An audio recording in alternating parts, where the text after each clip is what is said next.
qualification match number 9. Autonomous period 43:09, trying to align themselves. The Red Alliance making the most headway during this autonomous period. Let's see if they can connect to get some balls in.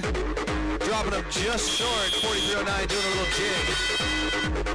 No points on the board. We're starting the slate clean as we enter teleoperated mode. Drivers have control. 30-70 for the Blue Alliance, putting one right up over the top. Team Prano with one more in the hopper. It goes high and to the right. Let's go ahead and see if Kamiak High School Robo Knights can take away that cooperation bridge.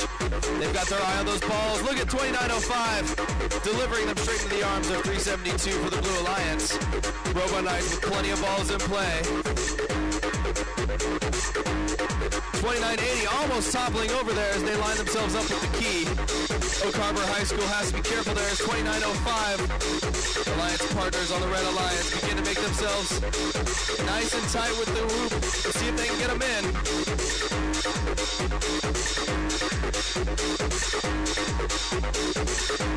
It's a busy field out there. 372 having a hard time lining themselves up for the Blue Alliance. Just under 60 seconds remaining in the match. Yet to see some points on the board. Maybe they will come into play during the balance.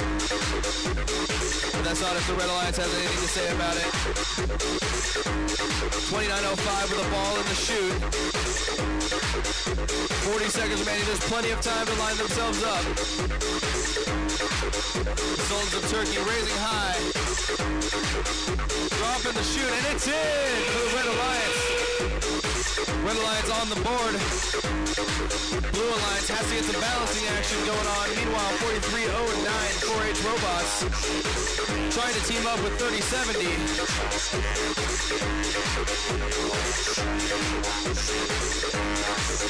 Let's see if 372 can go ahead and pass that score up. They were able to tie it up. There's only 5 seconds remaining.